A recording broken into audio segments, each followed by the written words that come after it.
Okay everyone, तो हम लोग पिछले क्लास में कंसंट्रेशन का एक बार मैं थ्योरी कवर कर लूँगा तो मोल कॉन्सेप्ट का जो क्लास असाइनमेंट है उसको एक्सरसाइज 1 से लेकर लास्ट तक आऊँगा। ठीक है, बहुत सारा प्रॉब्लम किए हैं बट बीच में कुछ प्रॉब्लम एक्सरसाइज नहीं हुआ है तो उसको मैं दोबारा सॉल्व करते हुए इसको फिनिश करूँगा, बीच में नहीं छोड़ेंगे एटलीस्ट क्लास असाइनमेंट को। तो एक्सरसाइज शायद थर्ड का क्वेश्चन नंबर 4 तक हम लोग सॉल्व कर चुके थे, ये राइट? ओके, एक्सरसाइज 4 सॉल्व किए थे या नहीं किए थे? एक्सरसाइज 4 का क्वेश्चन नंबर 1 नहीं हुआ है। Okay,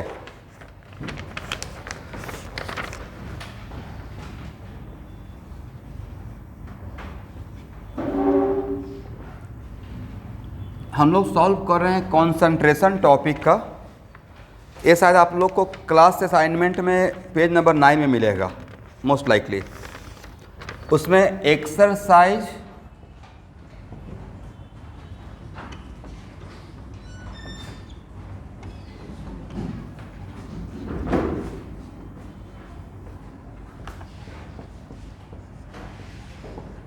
four and now it is very important to note that कि मोल कॉन्सेप्ट का टेस्ट में सिर्फ एक टेस्ट लूँगा चैप्टर वाइज ओनली कॉन्सेंट्रेशन का, सिर्फ मोलरिटी मोलिटी नॉर्मलिटी पे 45 क्वेश्चन का, मतलब उसमें बाकी कुछ रहेगा ही नहीं, सिर्फ कॉन्सेंट्रेशन रहेगा। ठीक है, तो इसमें क्वेश्चन नंबर 1, इस क्वेश्चन को साथ में सॉल्व करते हैं। क्या है? Concentrated H2SO4 has a density of solution कितना है एवरीवन? 1.84 ग्राम पर सेंटीमीटर क्यूब का मतलब पर ml, और कंटेंट पर कितना? 95% एसिड बाई वेट। तो इस टर्म से थोड़ा शायद आप कंफ्यूज होंगे। 95% एसिड बाई वेट, इसका मतलब अगर कुछ भी मेंशन नहीं किया हो तो वेट बाई वेट मानिएगा, कुछ भी मेंशन नहीं किया हो तो वेट बाई वॉल्यूम मानना है या वेट बाई वेट, ये नोट कर लीजिए। ठीक है, अगर कुछ if it is not mention only सिर्फ परसेंटेज बाई वेट दिया हुआ मतलब वेट बाई वेट लेंगे, राइट? इसका मतलब 95% क्या है? Weight by wait. Calculate molarity of solution, उसके बाद सेकेंड है also calculate number of gram equivalent of H2SO4 contain in 1 litre of solution. तो अगर A दिया हुआ है और A दिया हुआ है, इसका मतलब क्या? मतलब सॉल्यूशन बना हुआ है। तो लेट वॉल्यूम ऑफ सॉल्यूशन, कुछ भी ले सकते हैं ना एवरीवन, 1 लीटर ले लेते हैं। Let volume of solution equal to what? 1 litre. तो क्या मास ऑफ सॉल्यूशन आप लोग निकाल पाएंगे? तो मास ऑफ सॉल्यूशन कितना हो जाएगा? 1 लीटर का मतलब 1000 ml,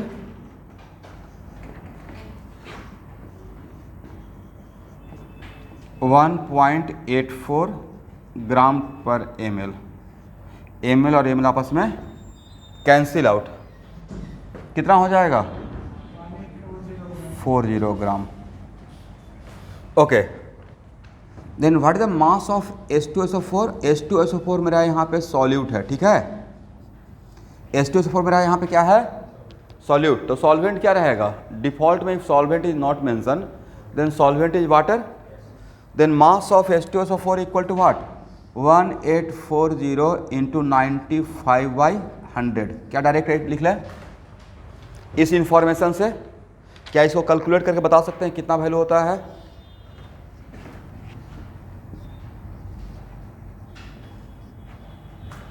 जितने भी ऑनलाइन के बच्चे हैं इसको कैलकुलेट करके बताइए कितना वैल्यू आएगा फास्ट।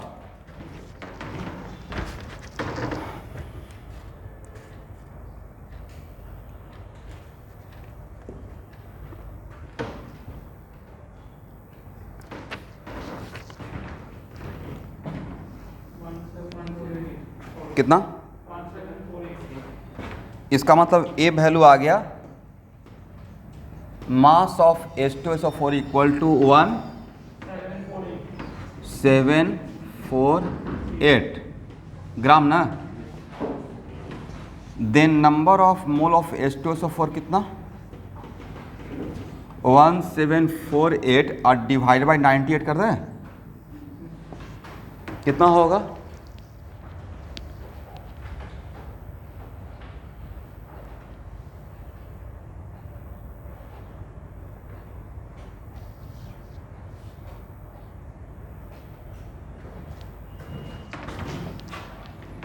अप्रोक्सीमेटली मोटा मोटी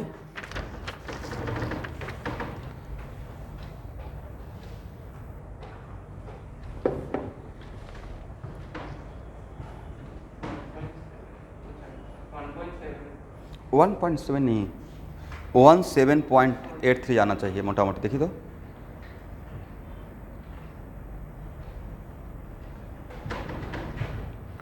क्या 17.8 के आसपास आता है? Okay very good.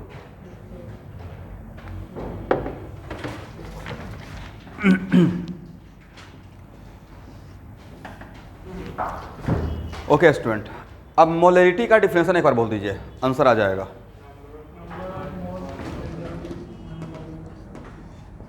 Molarity equal to number of moles of solute, solute तो यहाँ पे H2SO4 है, और divided by volume of solution of litre, volume of solution in litre तो हम लोग खुद ही मान लिया है ना, कितना 1 लीटर, इसका मतलब 17.83 मोल पर लीटर बोल सकते हैं।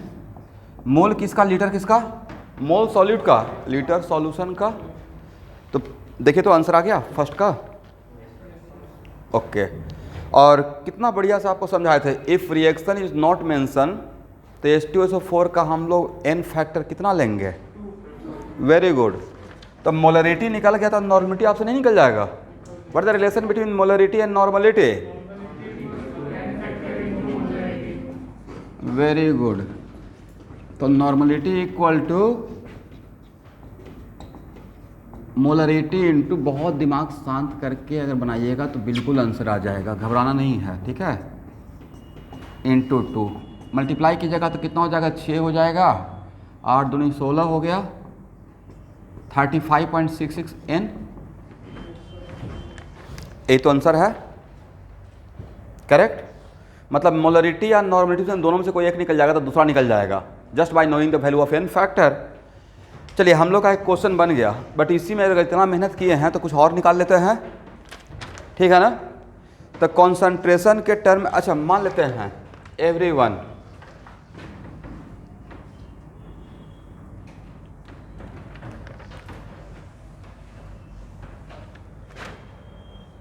अगर मान लेते हैं कि आपसे पूछ लिए ppm, आपके एग्जाम में आ गया in terms of weight by weight, बोलिए ppm का फुल फॉर्म पार्ट्स पर million in terms of what. जैसे कैसे हम लोग बोलते हैं परसेंटेज वेट बाय वेट, तो 100 में लेते हैं तो ppm में कितना मिलेंगे, जैसे बोलते हैं ना परसेंटेज निकालने के लिए इतना में इतना, तो एक में कितना, तो 100 में कितना, परसेंटेज के लिए 100 लेते हैं। वैसे ही पार्ट्स पर मिलियन के लिए क्या लेंगे, 10⁶। तो पार्ट्स पर मिलियन के लिए क्या ये बोल सकते हैं, मास of solute divided by mass of solution. और अगर परसेंटेज निकालना रहता तो 100 से मल्टीप्लाई करते, बट ppm निकालना है तो कितना से मल्टीप्लाई कीजिएगा, 10⁻, पार्ट्स पर मिलियन। अब पार्ट्स पर बिलियन निकालना रहता तो कितना, 9 ना, 1 बिलियन इक्वल टू कितना, 10⁹ होता है शायद, मोस्ट लाइकली, राइट। कोई बात नहीं। तो यहाँ देखिए ppm जब भी पूछा जाएगा तो यहाँ पे ब्रैकेट में मेंशन क्या रहेगा कि ppm in terms of what, percentage पूछेंगे तो पूछेंगे ना कि पार्ट्स वेट बाय वेट या वेट बाय वॉल्यूम या वॉल्यूम बाय वॉल्यूम। वैसे यहाँ पे मैंने मेंशन कर दिया ppm चाहिए, बट किसके टर्म में, वेट बाय वेट। अगर यहाँ पर रहता वेट बाय वॉल्यूम तो यहाँ पे क्या करते हैं, मास of solute in gram divided by volume of solution in ml into 10⁶। तो ऐसा एग्जाम में क्वेश्चन आएगा तो बन जाएगा। चलिए अब इतना काम किए हैं तो मोलरिटी भी निकाल लेते हैं इसी क्वेश्चन का।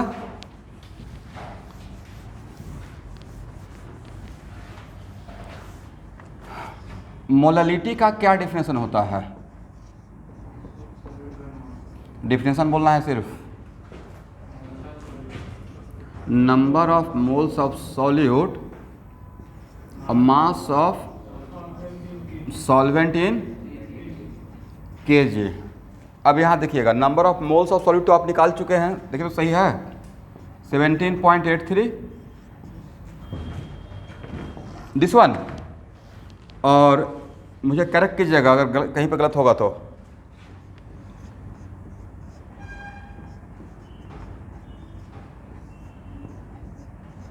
मैं एक साथ लिख दिया, देखिए तो सही है।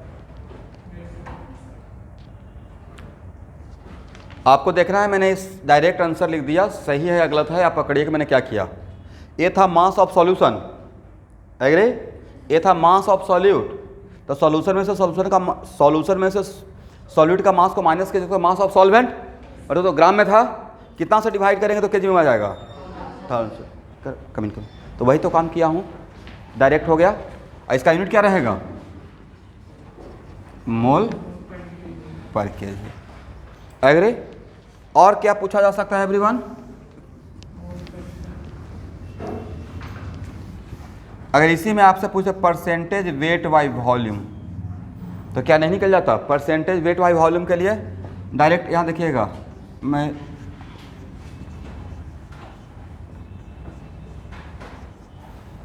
सही लिखा हुआ है, मास ऑफ सॉल्यूट और divided by volume of solution in ml into 100। और हम लोग वॉल्यूम ऑफ सॉल्यूशन माने कितना था 1 लीटर, तो उसको ml में कन्वर्ट कर दिया, कितना परसेंट? 17.4% वेट बाई वॉल्यूम, ये भी निकल गया। और क्या पूछ सकते हैं? मोल फ्रैक्शन, ये पूछ सकते हैं ना। तो मोल फ्रैक्शन ऑफ H2SO4 17.48। आप एक बार देख,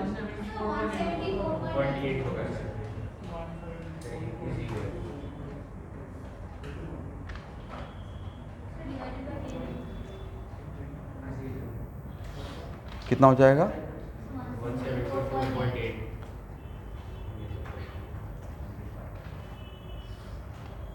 1748 मास of solute divide by volume of solution और डिवाइड बाई, ओके। ये तो बड़ा अजीब सा आया है नहीं, जनरली परसेंटेज तो आता है 100 से कम में, ओके। ऐसा क्यों हो गया पता है? वॉल्यूम कम है 1000 और मास ऑफ सॉल्यूट क्या हो गया है, बट ऐसा हो सकता है। आइए, मरकरी का 1 लीटर में मरकरी का डेंसिटी क्या होता है? उसका 1 ग्राम में 13.1 ग्राम मरकरी का डेंसिटी होता है 13.6 ग्राम पर ml। 1 ml में कितना मास होता है उसका? 13.6 ग्राम, काफ़ी हेवी है, तो इस वजह से ऐसा हो गया। अब इसमें मैं भी कुछ नहीं कर सकता हूँ, राइट। चलिए, मोल फ्रैक्शन ऑफ H2SO4 17.83 और डिवाइड बाई 17.83 अब प्लस 1840 माइनस 1748 और डिवाइड बाई 18। क्या मैंने सही लिखा? ये है number of moles of solute, तो टोटल नीचे तो टोटल मोल लिखना है, तो टोटल मोल के लिए किसका मोल निकालना बाकी रह गया था? Number of moles of solvent, और सॉल्वेंट का मास यही है ना, total mass is this one. Total mass कितना है? दिस वन, और सॉल्यूट का मास है दिस वन। तो ये जो माइनस किया वो क्या मिल गया? मास ऑफ सॉल्वेंट, और सॉल्वेंट अगर नहीं मेंशन किया तो वाटर, तो मास of solvent bye molecular weight of solvent. Correct है, कैलकुलेशन आपका है, हो जाएगा। उसके बाद इसमें एक और चीज़ दिया हुआ था, find out number of gram equivalent in 1 litre, is it right? Find out number of gram equivalent in 1 litre, number of gram equivalent. यहां देखिए n इंटू वी क्या देता है? बोलिए बोलिए। n इंटू वी देता है नंबर ऑफ इक्विवेलेंट, और नंबर ऑफ इक्विवेलेंट का ही दूसरा नाम है number of gram equivalent. Number of moles का दूसरा नाम क्या था? नंबर ऑफ ग्राम एटम या ग्राम मॉलिक्यूल। वैसे ही नंबर ऑफ इक्विवेलेंट को आज के बाद बोल सकते हैं number of gram equivalent, okay. तो एन तो वैल्यू हम लोग निकाले हुए हैं कितना 35.66 और कितना लीटर में पूछा गया है, तो यही तो आंसर रहेगा 35.66 gram equivalent. This is the answer. Okay everyone, अब आप एक्सरसाइज 4 का क्वेश्चन नंबर 2 सॉल्व कीजिए। आपको फर्स्ट क्वेश्चन से एक मोमेंटम दे दिया हूं, तो सेकेंड क्वेश्चन सॉल्व कीजिए।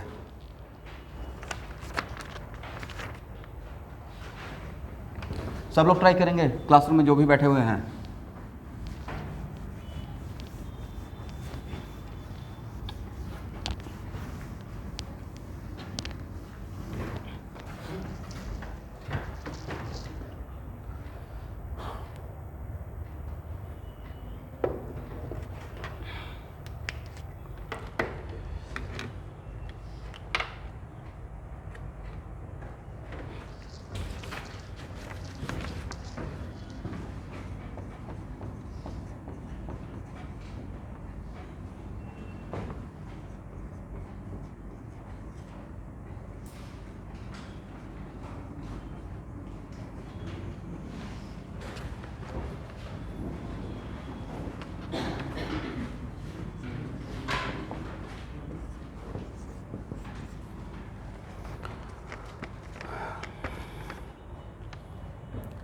बोलिए क्या माना जाए फास्ट।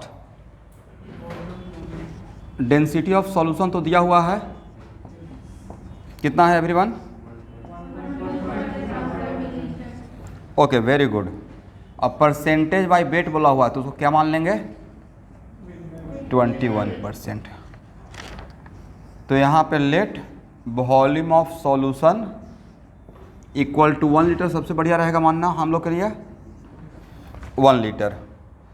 ओके तो मास ऑफ सॉल्यूशन कितना रहेगा?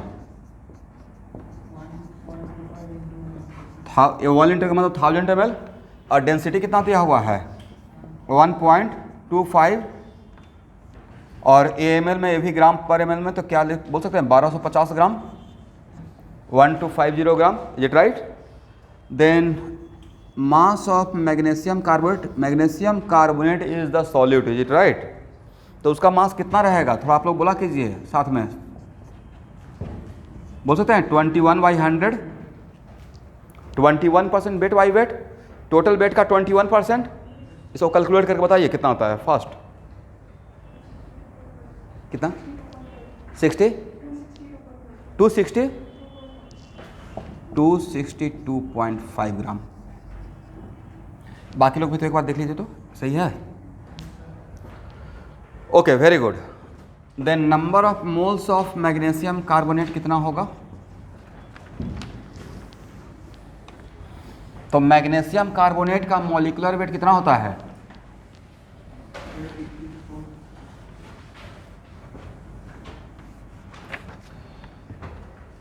मैग्नीशियम का मोटा मोटी एटॉमिक वेट कितना? 24। यस। तो मैग्नीशियम कार्बोनेट का मॉलिक्यूलर वेट कितना रहेगा? 24 अब प्लस 12 अब प्लस 48, हाउ मच? 84 ग्राम पर मोल। तो 262 अब 0.5 और डिवाइड बाय 84, थोड़ा डिवाइड करके बताएंगे कितना वैल्यू आता है?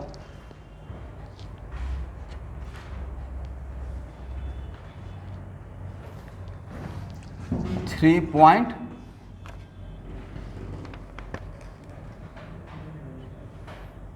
3.13।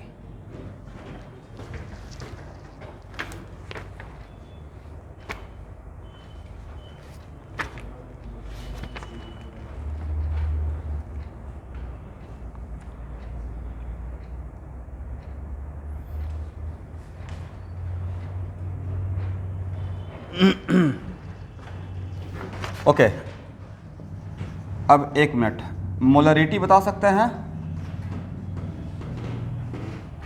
मोलरिटी तो सर निकालना तो नॉर्मलिटी था, कोई बात नॉर्मलिटी भी निकाल लेंगे। पहले नॉर्मलिटी ही निकाल लेते हैं यहाँ पे कॉन्फिडेंस के लिए।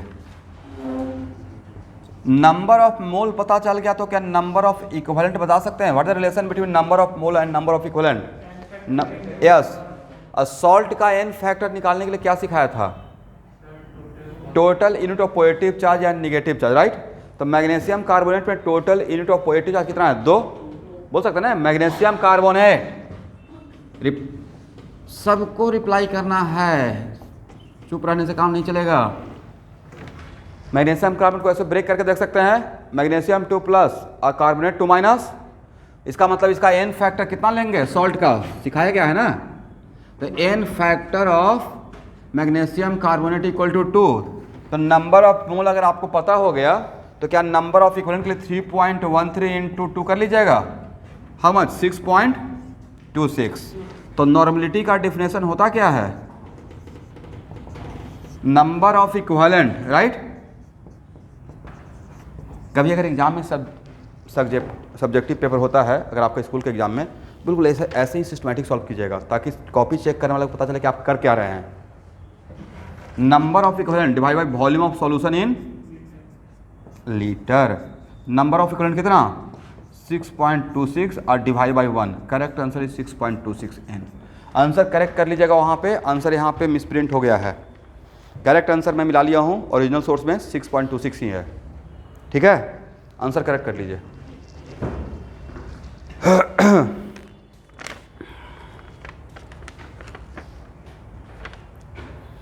अब एक बार क्वेश्चन नंबर 3 पढ़िए तो।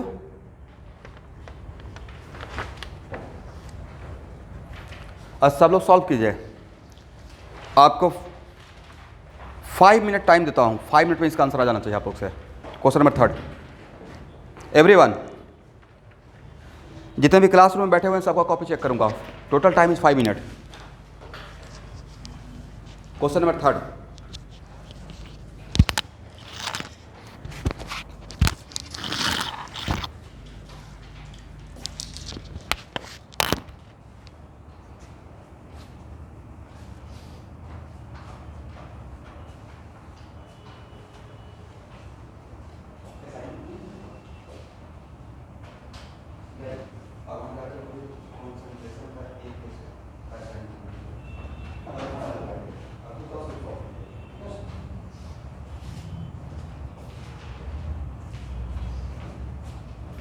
क्या आपके पास मोबाइल है? फोटो मारिए उसका।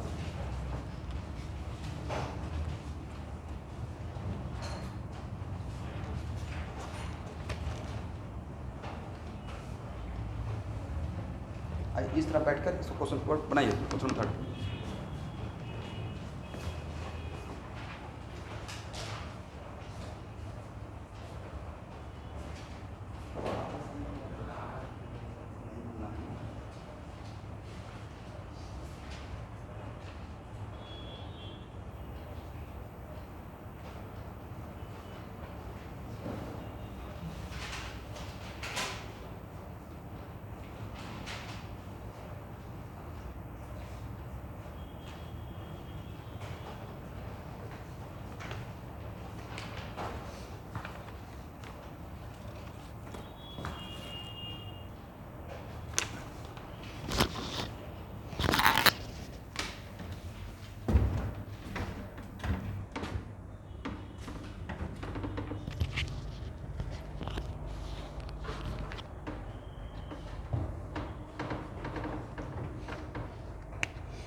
आंसर आ गया है।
यहाँ देखेंगे सब लोग, क्या आप लोग का सोल्यूशन भी ऐसा ही है, कुछ डिफर कर रहा है? 10। देखिए क्वेश्चन में सिर्फ दिया हुआ है परसेंटेज 93% H2SO4 बाई वॉल्यूम, तो जब ऐसे दिया रहेगा only by percentage by volume, तो मुझे लग रहा है कि शायद इसका मतलब परसेंटेज वेट बाई वॉल्यूम समझना चाहिए। मैंने आपको हिंट दिया, सिर्फ परसेंटेज बाई वॉल्यूम दिया रहेगा तो क्या समझना है, परसेंटेज वेट बाई वॉल्यूम पकड़ना है। तो मैंने मान लिया कि वॉल्यूम ऑफ सॉल्यूशन 1 लीटर मतलब 1000 ml, तो मास ऑफ H2SO4 कितना 1000 ml का 93%, यही था ना। इस डिफिनेशन से यही रहेगा मास, करेक्ट, एग्री है। तो 930 ग्राम मास ऑफ सॉल्यूशन कितना, दिस इंटू डेंसिटी, तो इतना ग्राम, तो क्या मास ऑफ सॉल्वेंट निकल जाएगा, दिस माइनस दिस मतलब दिस, इसका मतलब है कि 0.91 kg। Number of moles of solute निकल जाएगा, दिस बाय दिस। तो मोलैलिटी का डिफिनेशन क्या होता है, molality number of moles of solute are divide by mass of solvent in KG. तो ये कैलकुलेट करके तो कितना आएगा, थोड़ा एक बार कैलकुलेट करके देख लीजिए।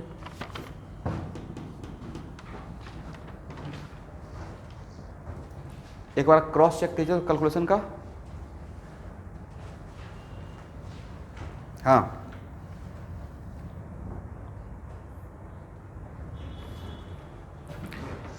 देखिए इसमें yes percentage volume by volume अगर दिया रहेगा तो बिल्कुल मेंशन किया रहेगा। इसका मतलब है कि यहाँ से क्वेश्चन बनाते हुए हम लोग सीख रहे हैं कि अगर सिर्फ परसेंटेज बाय वॉल्यूम दिया रहेगा, इसका मतलब क्या मानना है, इस क्वेश्चन से आपने सीखा ना, इसका मतलब इस परसेंटेज बाय वॉल्यूम का मतलब वेट बाय वॉल्यूम पकड़ना है, परसेंटेज बाय वेट का मतलब वेट बाय वेट पकड़ना है। Is it right? कैलकुलेशन देखे तो आ जाता है आंसर। हाँ ना, कुछ बोलते ही नहीं है। 10 पॉइंट कितना, बाकी लोग का कितना आया है कैलकुलेट करने के बाद?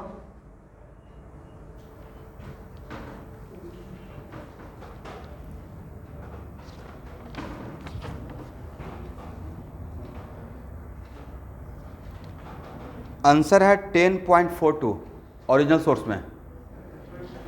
10.2 नहीं, यहाँ पे आंसर गलत है, करेक्ट कर लीजिए। 10.42 मोल पर केजी, आंसर को करेक्ट कीजिएगा। Okay, question number 4।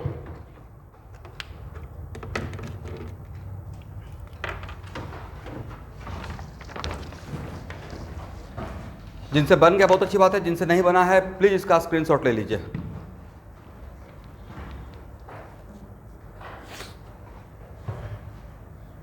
इसको हटाएं। Online student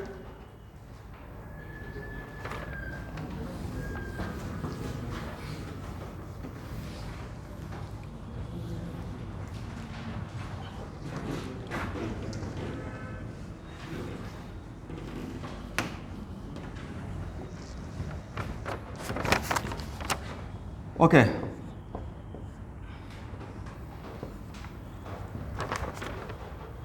question number 4, the density of 3m solution, density of solution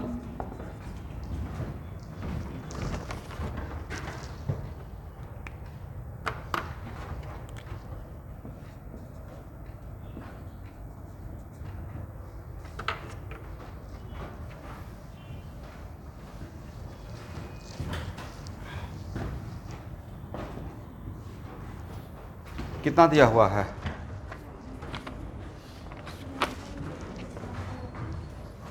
1.25 ग्राम पर ml। निकालना क्या है? परसेंटेज बाय वेट, राइट, फिर मोल फ्रैक्शन, फिर मोललिटी ऑफ। Okay fine. क्या माना जाए बोलिए तो? आपको थोड़ा सा मैं हिंट दिया था, याद है कि जब मोलरिटी दिया रहेगा तो ज़्यादा कन्वीनियंट रहेगा वॉल्यूम मान लीजिए, ज़्यादा बेस्ट रहेगा हम लोग के लिए। तो मोलरिटी दिया हुआ है 3m, let volume of solution 1 litre, मतलब कितना ml? 1000 ml। तो number of moles of Na2H2O3, यही तो मेरा सॉल्यूट है। m इंटू वी, आपने इसका डिफिनेशन बोलिए 3 मोल पर लीटर ना, और आपने 1 लीटर लिया है, तो m इंटू वी करेंगे तो आपको कितना मोल मिलेगा? 3 mole. Agree? Okay. Mass of Na2H2O3 निकाल सकते हैं सल्फर का एटॉमिक वेट 32 मानकर। तो मास के लिए क्या लिखिएगा sir? Number of mole into molecular weight 3 into sodium thiosulphate का मॉलिक्यूलर वेट कितना रहेगा? Molecular weight of sodium Na2H2O 23 into 2 और प्लस 32 इंटू 2 और प्लस 48, कितना 158 आता है? 158।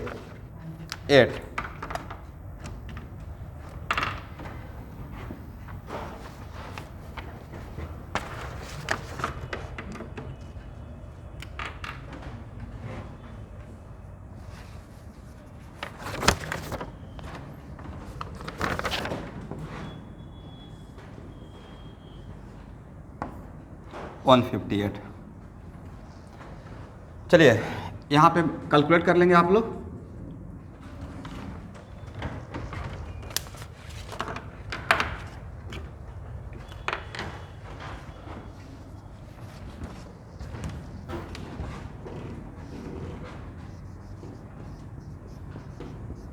मास ऑफ सॉल्यूशन कितना? 1.25 तो 1250 ग्राम। पहला क्वेश्चन तो आपको ऐसे ही बन गया।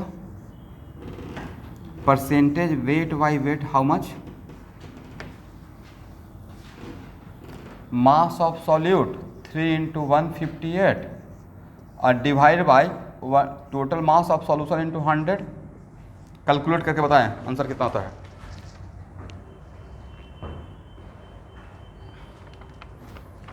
%92 वेट बाई वेट। ओके, उसके बाद क्या निकालना है? मोल fraction of Na2H2O3।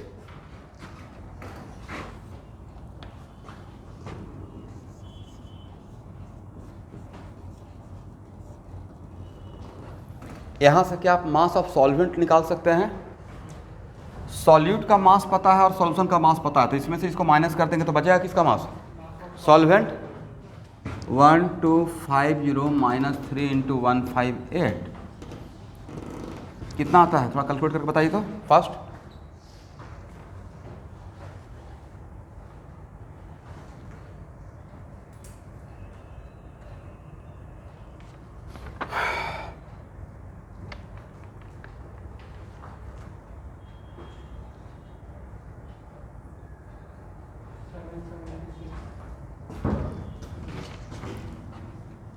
Seven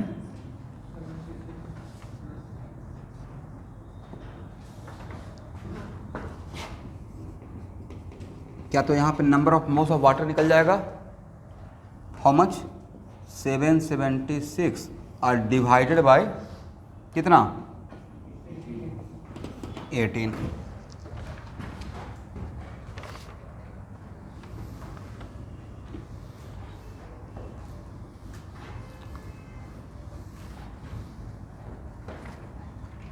okay, then mole fraction of Na2H2O3 equal to 3/3 plus 776/18। ठीक, मैंने सही लिखा। Number of moles of solute divide by total moles, ये कैलकुलेट कर लीजिएगा, यही आपका आंसर रहेगा मोल फ्रैक्शन का। Last part, molalities of Na plus and H2O3 2 minus ion.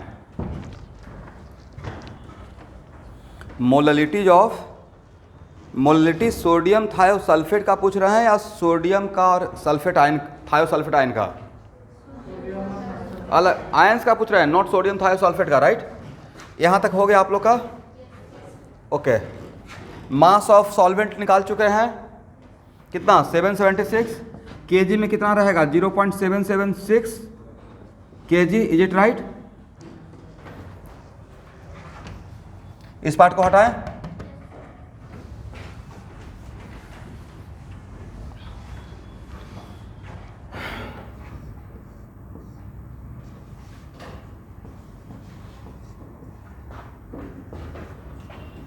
अगर ये जिस तरीके से पूछा गया है उसमें अगर इसका 1 मॉलिक्यूल ब्रेक होता है तो सोडियम का कितना आयंस मिलेगा? इसका 1 मोल से इसका 2 मोल मिलेगा और इसका 1 मोल से इसका 1 मोल मिलेगा। यहाँ देखना है इसका कितना मोल था आपके पास? 3 मोल। तो इसका 3 मोल जब डिसोसिएट होगा तो इसका 6 मिलेगा, इसका 3 मिलेगा, इज इट राइट? करेक्ट है ना?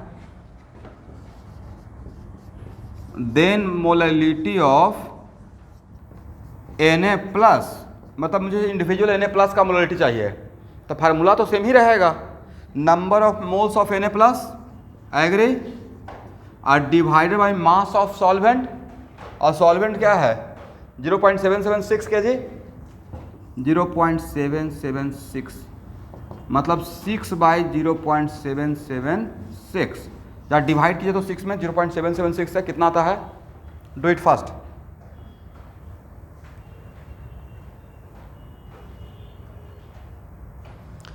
मुझे इसका डेफिनेशन बोलिए मोलैलिटी का, आंसर ऑटोमेटिक आ जाएगा। यस, अब किसका पूछा गया है? Na प्लस का मोलैलिटी पूछा गया, राइट? तो मोल किसका लेंगे? Na प्लस का। इसका अगर और आपके पास Na प्लस का सोर्स क्या है? What is source of Na plus?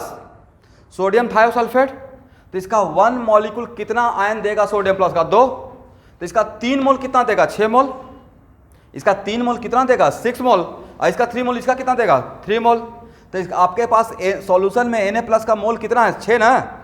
तो number of moles of Na plus divided by mass of solvent in KG, यही तो करना है। मतलब डेफिनेशन को पकड़ के रखिए, फंडामेंटल डेफिनेशन को। अब 6 में इतना से डिवाइड करके मुझे वैल्यू बताइए।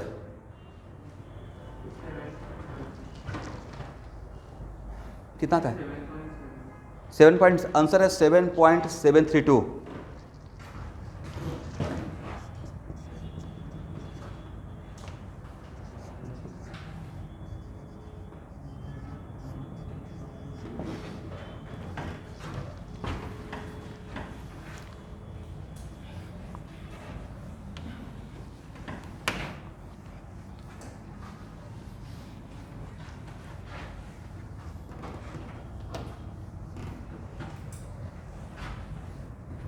ओके, नाउ मोलैलिटी ऑफ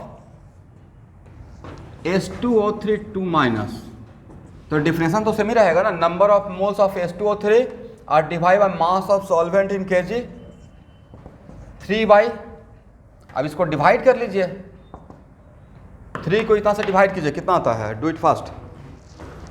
कितना आता है? आंसर भी तो 2.86 या 3.86?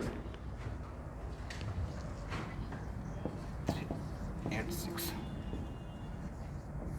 मोल पर केजी, ठीक है ना?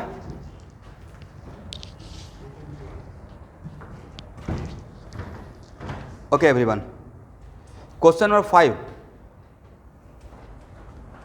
क्वेश्चन नंबर 5 क्या है? Calculate molarity of water if its density is 1000 kg पर metre cube.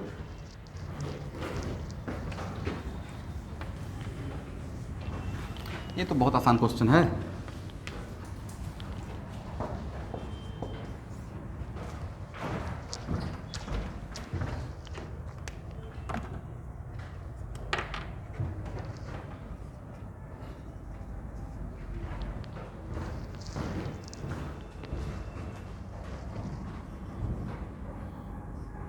Density of water दिया हुआ कितना है?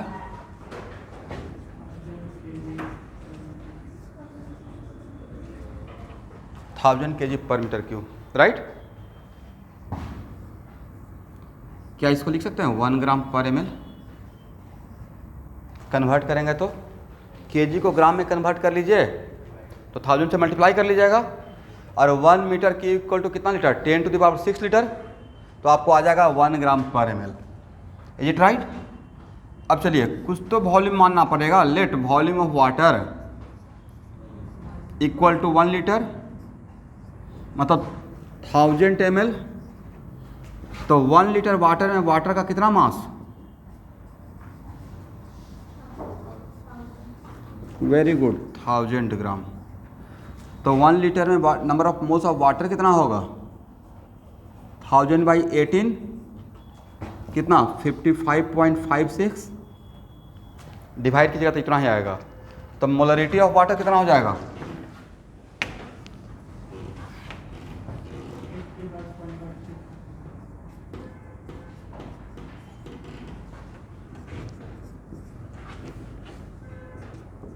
(55.56) डिवाइड बाई 1 नहीं, मोल पर लीटर, यही तो आंसर रहेगा।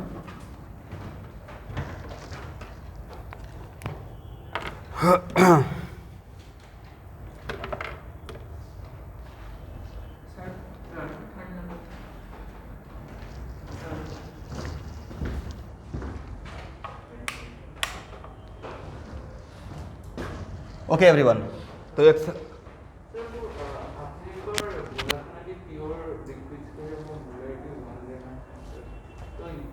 मैंने ये नहीं बोला था,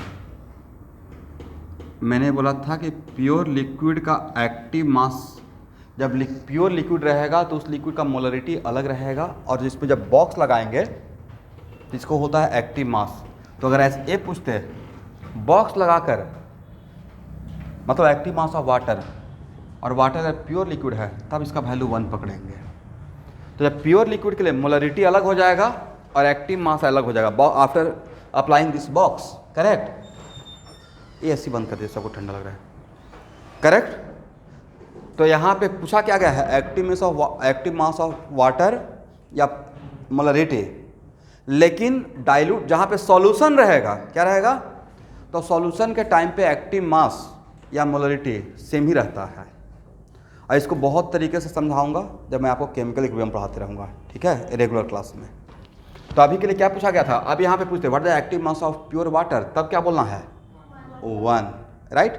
तो एक्टिव मास कहाँ, जनरली मोटा मोटी मान के चलिए कि एक्टिव मास टर्म कहाँ पे मोस्टली, मतलब आप क्या हैं, कैसे हैं, आप कितने टैलेंटेड हैं, एक कब पता चलेगा? जब एग्ज़ाम होगा, राइट। मोटा मोटी तो यही पैमाना है ना, पैरामीटर है, अदरवाइज तो कोई पता नहीं चल रहा है। वैसे ही कोई भी लिक्विड या मास किसी भी सब्सटेंस का, कंपाउंड का, वो एक्टिव है या नहीं है, वो तो रिएक्शन के ड्यूरेशन में पता चलेगा। तो रिएक्शन के टाइम पे वो ज़्यादा इंपॉर्टेंट टर्म होता है एक्टिव मास, ठीक है। ओके, एक्सरसाइज 5 का क्वेश्चन नंबर 1।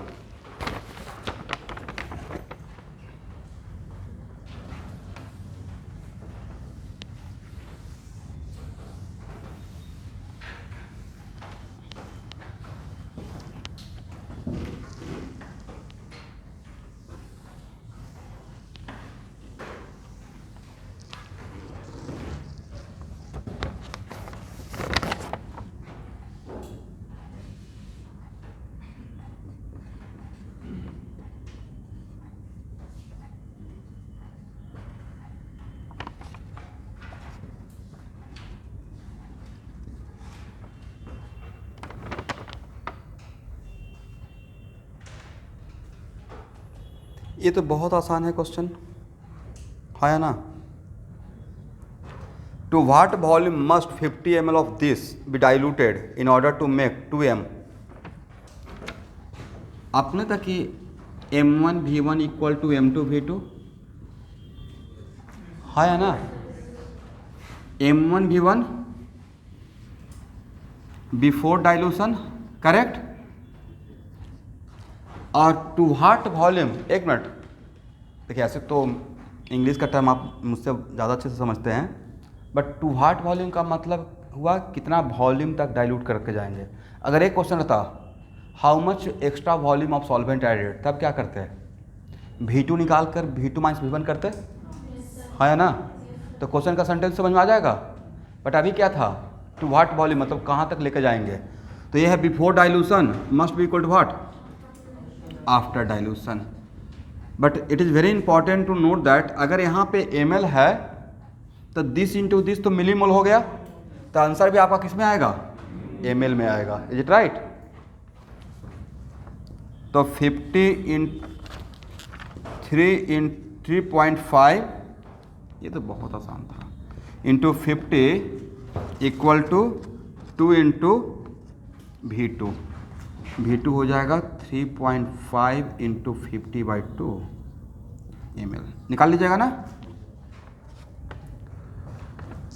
आंसर कितना आ जाएगा 87.5 ml।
चलो ट्राई कीजिए।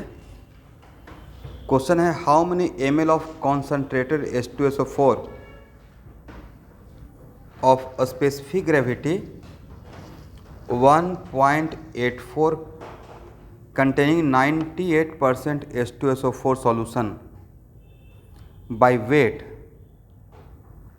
is required to prepare 500 ml of 3N solution।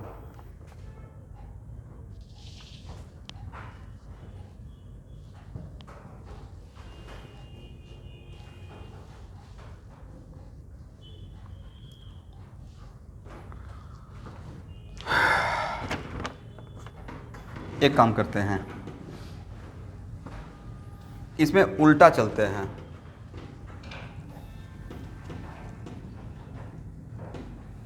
n factor of H2SO4 कितना रहेगा, 2। मोलरिटी कितना हो जाएगा,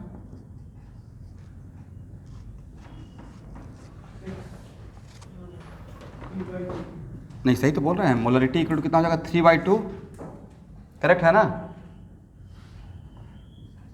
अगर नॉर्मलिटी 3 है तो मोलरिटी हो जाएगा 1.5, correct. Then number of moles,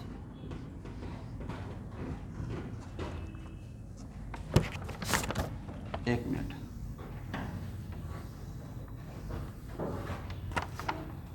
n into भी कर सकते हैं,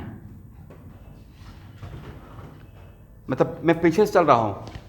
टोटल वॉल्यूम कितना दिया हुआ है 500 ml ना, तो n into V 3 into half, तो n इंटू वी क्या देता है number of equivalent, number of, तो 1.5 क्या हो गया नंबर ऑफ इक्विवेलेंट, करेक्ट।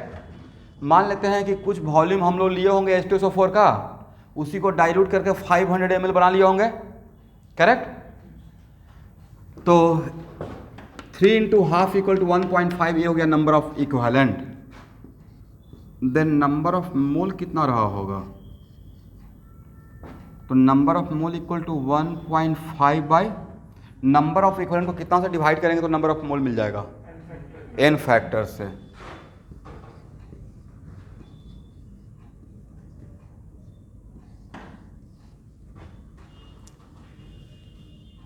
मतलब 1.5 बाई 2 मतलब 0.75। यहां तक आप लोग को समझने में कोई प्रॉब्लम?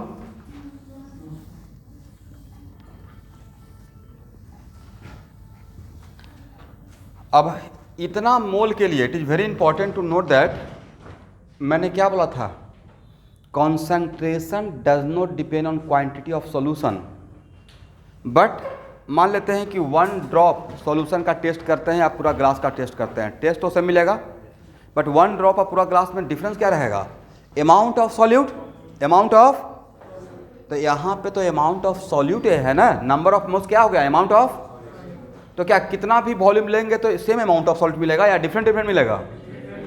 इसलिए क्वेश्चन ये था कि इतना मोल मिलने के लिए कितना मोल, H2SO4 का इतना मोल मिलने के लिए कितना ओरिजिनल वॉल्यूम, ओरिजिनल सॉल्यूशन का कितना वॉल्यूम पकड़ना लेना है, दिस इज ओरिजिनल क्वेश्चन।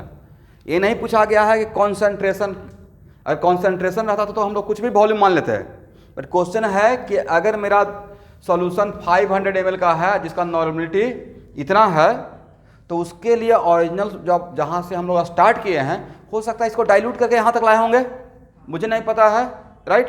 पर डाइल्यूट करने से क्या चेंज नहीं होता है, अमाउंट ऑफ सॉल्ट चेंज नहीं होता है। तो इतना मोल के लिए let volume of solution equal to VmL, मैंने मान लिया let volume of solution VmL for what, this number of moles of solute, is it right. तो डेंसिटी कितना दिया हुआ है,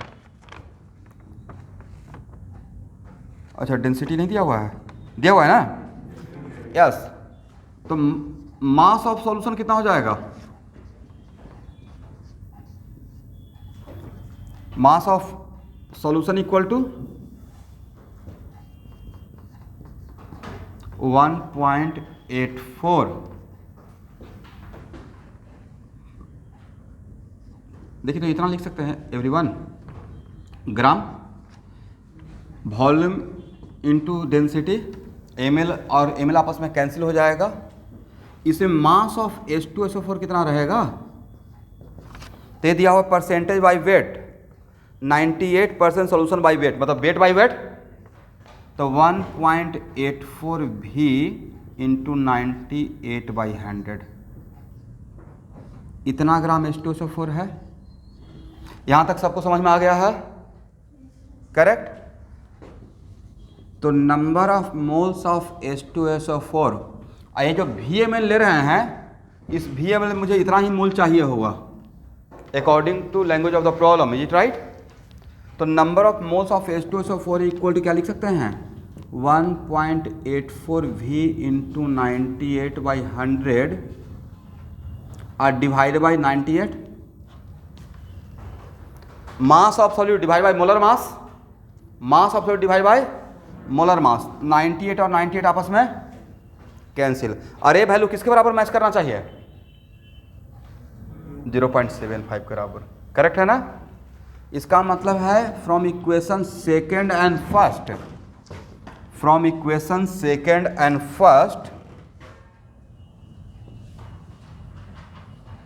equation second first and second 1.84 V/100 equal to 0.75।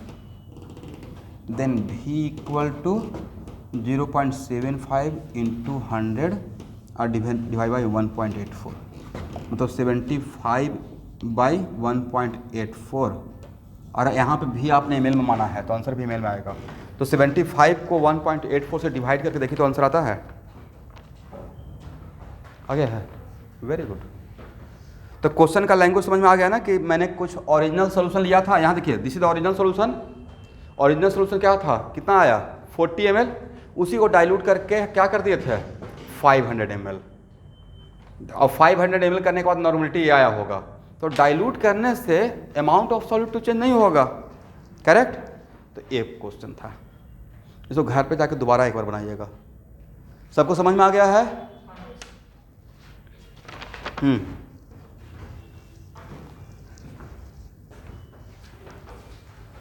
Yes, question फिर से पढ़िए। तो क्वेश्चन का लैंग्वेज था how many ml of concentrated H2SO4। एक मिनट,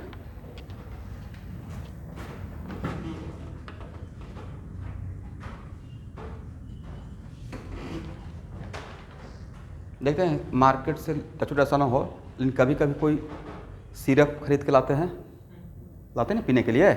ओके, एक बहुत फेमस हुआ था कोरोना के टाइम पे, गिलोय, डाबर या किसी कंपनी का, राइट।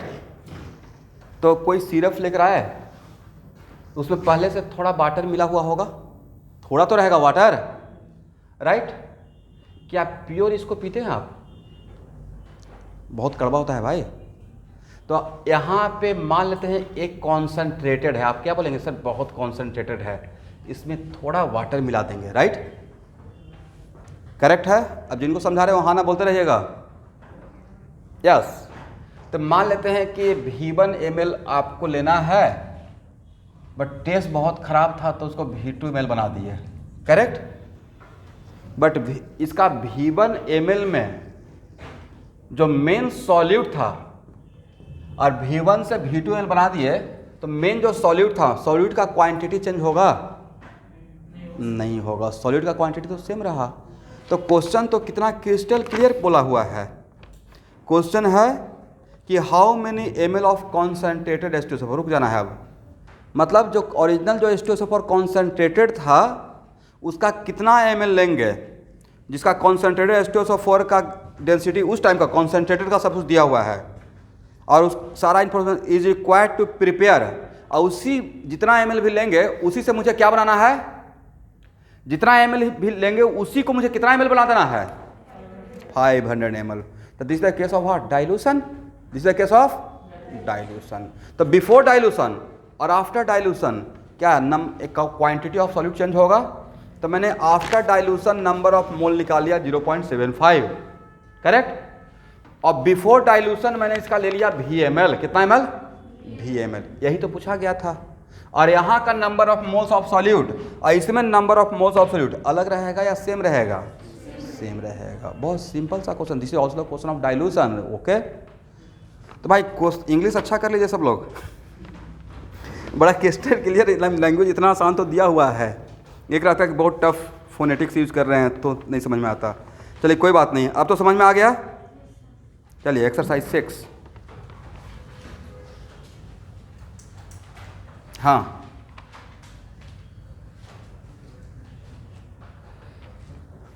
एक मिनट, एक इनका क्वेश्चन है, नाम के साथ पूछेंगे क्वेश्चन।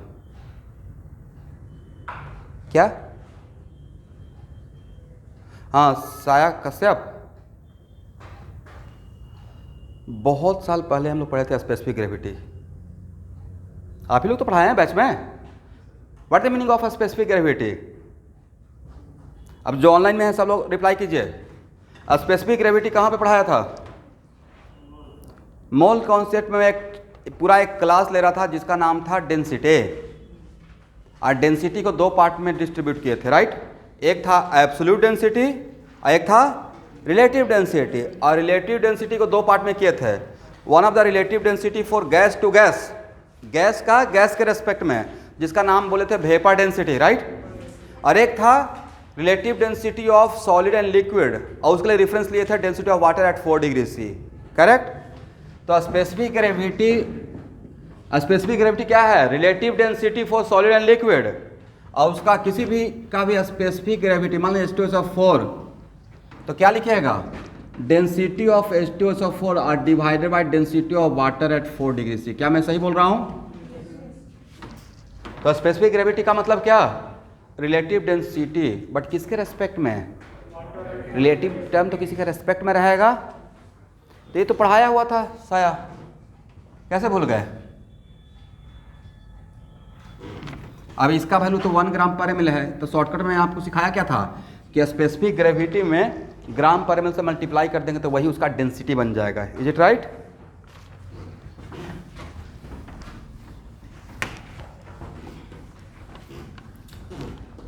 चलिए एक्सरसाइज 6 का question number 1,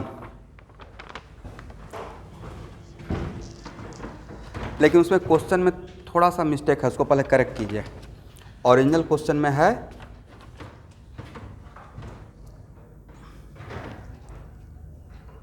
where reagent 1 and reagent 2 are involved in a chemical reaction, explain why it is correct to calculate V1 N1 equal to V2 N2, correct है ना? But it may not be correct to calculate V1 M1 था last में, और print mistake हो गया है। Last में जो है वो क्या है?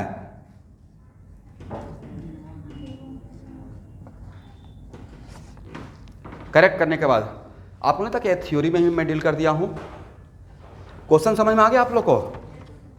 क्या क्वेश्चन है कि यार कोई दो रिएजेंट है और केमिकल रिएक्शन, यहां देखना है सबको, केमिकल रिएक्शन में इन्वॉल्व है और प्रोडक्ट दे रहा है, करेक्ट? तो नॉर्मलिटी के टर्म में इसका V1 N1 must react with इसका V2 N2, ये बात बोलना सही है।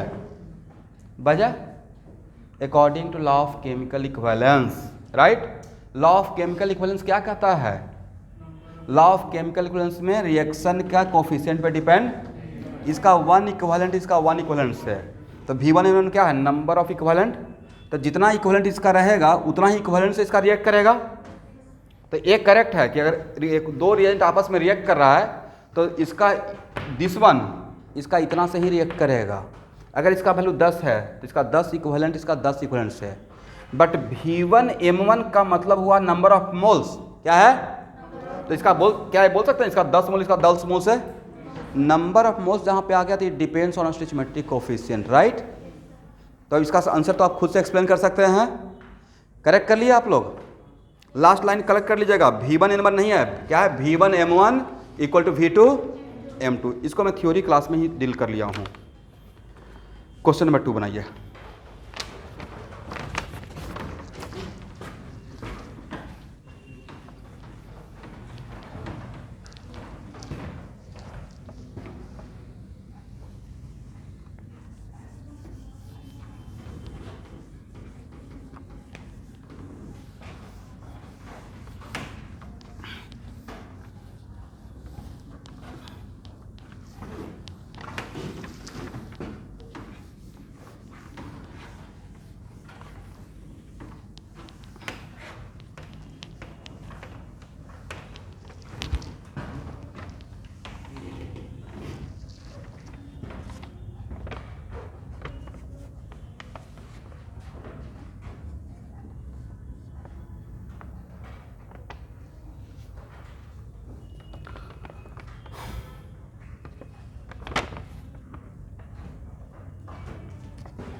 यहाँ देखिए स्टूडेंट,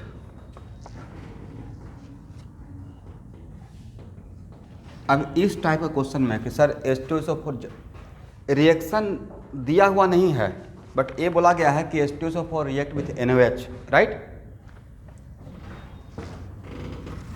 इसका मतलब है कि अगर हम लोग पे छोड़ दिया जाएगा तो कंप्लीट न्यूट्रलाइजेशन करेंगे, मतलब क्या बनाएंगे? Sodium sulphate, right? और इसका क्या दिया हुआ है? वॉल्यूम कितना दिया हुआ है? 50 ml, राइट? इसका मोलरिटी कितना दिया हुआ है 0.1 m। इसका मोलरिटी कितना दिया हुआ है 0.25। इसका वॉल्यूम पूछा जा रहा है फॉर कंप्लीट रिएक्शन। तो नंबर ऑफ मोल्स निकालिए, नंबर ऑफ मोल्स क्या हो जाएगा, और अगर ml में है तो मिलीमोल हो जाएगा।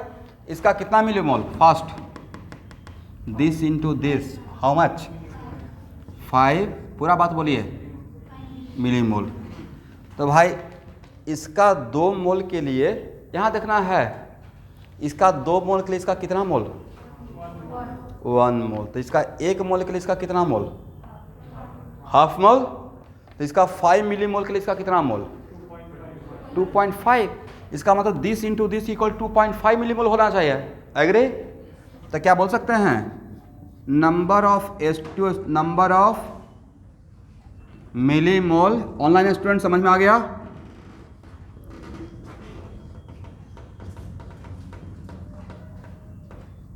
मिलीमोल और V इंटू 0.25 इक्वल टू 2.5। तो क्या V निकल जाएगा 2.5 बाई 0.25 कितना ml 10 ml।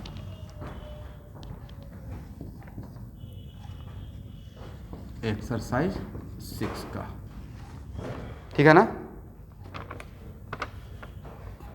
एक्सरसाइज 6 का क्वेश्चन नंबर 3।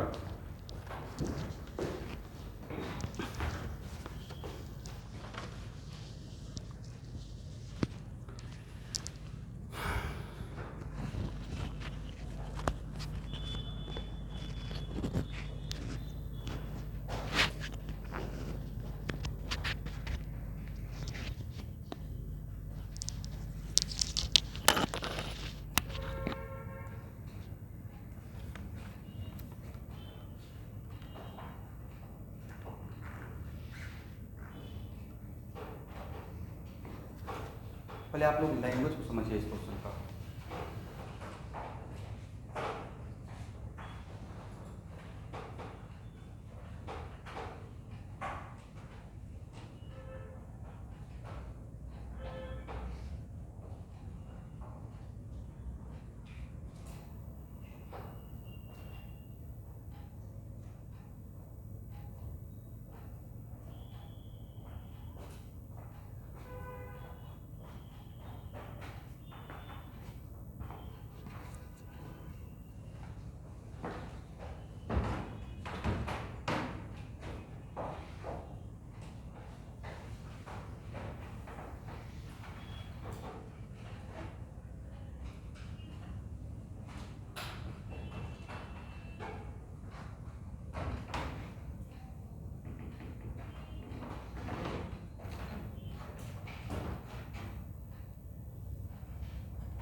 चलिए लैंग्वेज समझ में आ गया है। इसको एक मिनट इधर देखिए, पहले समझ लेते हैं। मान लेते हैं कि डे टू डे लाइफ में समटाइम्स ऐसा होता है ना, अभी देखिए है कि लोग ऐसे किसी कंटेनर में मतलब बाइलन वगैरह में घूमते रहते हैं हनी बेचने के लिए, करेक्ट। और वो बोलते रहते हैं प्योर है, बट एक्चुअल में मोस्ट लाइकली उसमें थोड़ा सा चीनी का रहता है, शुगर सिरप भी मिला हुआ रहता है, राइट। बट वो तो प्योर बोलेंगे। तो हो सकता है कि वो 1 kg दे रहे हों, उसमें हनी हो 900 ग्राम और 100 ग्राम क्या हो शुगर से। लेकिन मान लेते हैं तो मेरा उसमें क्या 100 प्योरिटी ऑफ हनी कितना रहा 90%। सेकंड एग्जांपल मान लेते हैं कि आपने मार्केट से राइस खरीदा भात बनाने के लिए, चावल, करेक्ट। समटाइम्स ऐसा होता है ना कि आप, ठीक है, बहुत प्योर मिलता है, बट मोस्ट लाइकली ऐसा तो हो सकता है ना कि चावल तो डस्ट का बनेगा नहीं एवरीवन, धोकर ही तो बनाते हैं, राइट, डायरेक्ट डालते हैं क्या? आप यूएस में नहीं हो, इंडिया में हो, राइट। तो एक्चुअल में हो सकता है मोस्ट लाइकली कि 1 kg राइस में 20 ग्राम या 25 ग्राम डस्ट हो।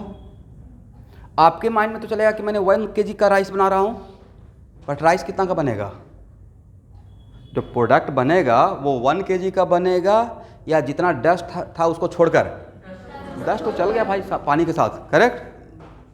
इसका मतलब क्या 100% प्योर है? नहीं है। अब क्वेश्चन के लैंग्वेज पे आ जाते हैं, राइट। क्वेश्चन का लैंग्वेज क्या है? इस टाइप का क्वेश्चन और मिलेगा कहीं पे।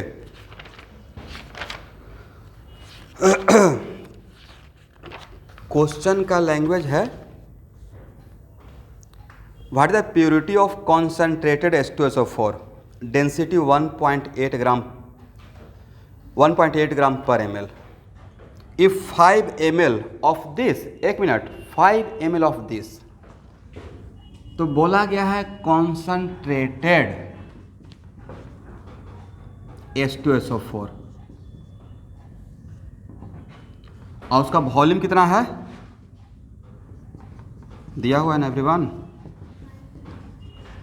5 ml। तो आपका थियोरेटिकल एक्सपेक्टेशन क्या रहेगा मास को लेकर? अनटिल अनलेस, जब मैंने यहाँ पे percentage weight by weight mention किया और आपको बोला गया है कॉन्सेंट्रेटेड, इसका मतलब आपके दिमाग में तो चलेगा प्योर H2SO4, क्या चलेगा? तो थियोरेटिकली हम लोग का एक्सपेक्टेशन क्या रहेगा मास का लेकर? मास ऑफ H2SO4 का एक्सपेक्टेशन रहेगा 5 ml इंटू 1.8 ग्राम पर ml, हाँ या ना? करेक्ट, ये मेरा एक्सपेक्टेशन रहेगा। मतलब इस एक्सपेक्टेशन के अकॉर्डिंग कितना ग्राम होना चाहिए? 9 ग्राम। यहां तक समझ में आ गया किसी को?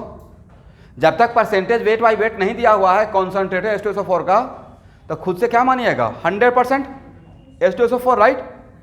मैंने दिया ही नहीं उसमें परसेंटेज वेट बाई वेट, तो हम लोग मानेंगे प्योर H2SO4 है, प्योर सल्फ्यूरिक एसिड है, उसको डाइल्यूट, थोड़ा भी उसमें वाटर नहीं मिलाया गया है। अब इसका प्योरिटी चेक करने के लिए अब इसका 5 ml, इज इट राइट? तो इसको रिएक्शन में इन्वॉल्व किया गया, NaOH, Na2SO4 plus 2H2O, correct. और इसका कितना ml लिया गया? 5 ml ना, करेक्ट। और इसका कितना लिया गया है? 84.6 ml। और इसका मतलब नॉर्मलिटी कितना है?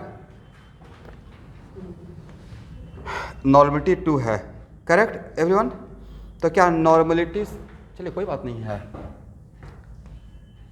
नॉर्मलिटी ही पकड़ लेते हैं 2, इज इट राइट? तो इसका नॉर्मलिटी तो नहीं पता है, इसका नॉर्मलिटी को N1 मान लेते हैं, करेक्ट है ना? अभी हम लोग को नहीं पता है। तो यहाँ देखिएगा, रिएक्शन तो प्योर रिएक्शन तो सिर्फ H2SO4 से करेगा। ये जो रिएक्शन हो रहा है, अगर इस H2SO4 में वाटर अगर मिक्स भी रहता, it is very important to note that इस रिएक्शन में अगर H2SO4 में वाटर मिक्स भी रहेगा तो क्या NaOH वाटर के साथ रिएक्ट करेगा या H2SO4 के साथ? H2, तो यहाँ NaOH जो with the help of NaOH जो मुझे H2SO4 का वैल्यू मिलेगा वो एक्सपेरिमेंटल वैल्यू मिलेगा। कौन क्या मिलेगा? एक्सपेरिमेंटल। और वो एक्सपेरिमेंटल वैल्यू इससे ज़्यादा तो होगा नहीं, ये तो मैंने मैक्सिमम सोच लिया था 100% प्योर। अब अगर यहाँ से कैलकुलेट करते हैं 9 ग्राम आता है तो बोलेंगे 100% प्योर है, बट अगर 9 ग्राम से कम आता है तो परसेंटेज ऑफ प्योरिटी निकालेंगे, राइट। अब चलिए N1 इंटू 5 इक्वल टू क्या बोल सकते हैं? 84.6 into 2 according to which law? Law of chemical equivalence, law of N1 V1 equal to what? M2 V2। क्या यहाँ से N1 पता चल जाएगा? कितना N1? 84.6 इंटू 2 और डिवाइडेड बाई 5, N1 का वैल्यू बताएं। कितना? 33.84 करेक्ट। यहाँ देखिए, हालांकि ये भी करने का रिक्वायरमेंट नहीं था, बट फिर भी कर लिए तो कोई बात नहीं है।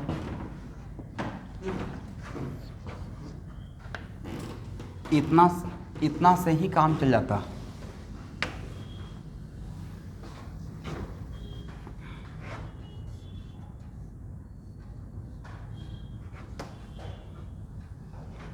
According to law of chemical equivalence, it is very important to note that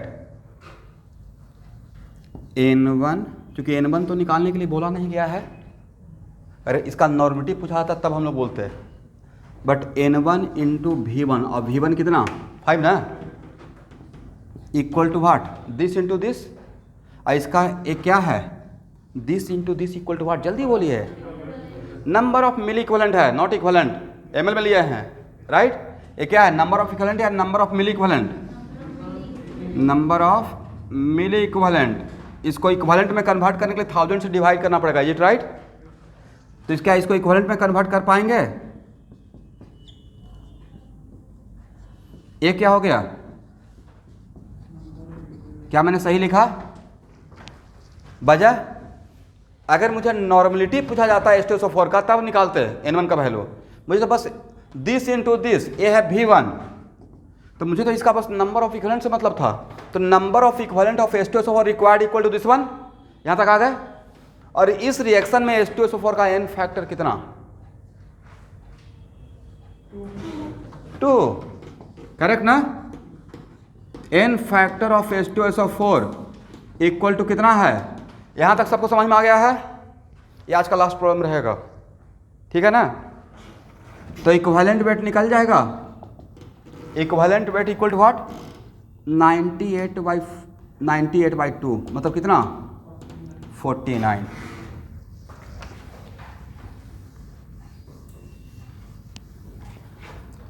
तो मास ऑफ H2SO4 रिएक्शन से जो आपको H2SO4 मिलेगा, रिएक्शन से जो मास ऑफ H2SO4 मिलेगा वो थ्योरेटिकल रहेगा या एक्सपेरिमेंटल रहेगा। रिएक्शन में तो इन्हें H2SO4 से ही रिएक्ट करेगा, बाकी तो किसी से नहीं कर रहा है, तो ये मिलेगा एक्सपेरिमेंटल। क्या मिलेगा एवरीवन, यस। तो एक्सपेरिमेंटल के लिए क्या, एक फार्मूला हम लोग ये तो बनाए थे ना, number of equivalent equal to mass by equivalent weight, number of equivalent equal to what, mass by equivalent, उसको क्रॉस मल्टीप्लाई करेंगे तो क्या होगा, mass equal to number of equivalent into equivalent weight. Number of equivalent कितना है, 84.6 into 2 divide by 1000 into 49 कर दें। यहां से जो मास मिलेगा वो क्या मिलेगा, एक्सपेरिमेंटल मास। कितना मास होगा जरा कैलकुलेट करके बताएं तो, फास्ट कैलकुलेशन कीजिए।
कितना 8.29 ग्राम, 1 मिनट।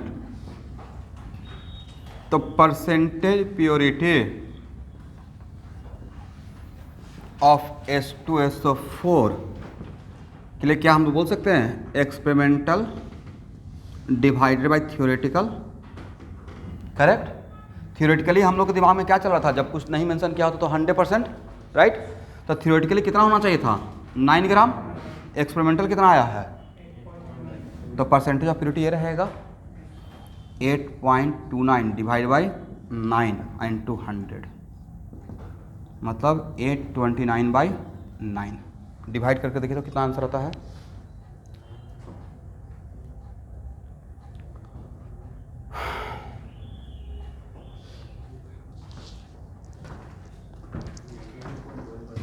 यही आंसर भी है, 92.1% प्योरिटी है। मतलब जितना हम लोग सोच रहे थे उतना प्योर नहीं है। इस क्वेश्चन को एक बार दोबारा देख लीजिएगा।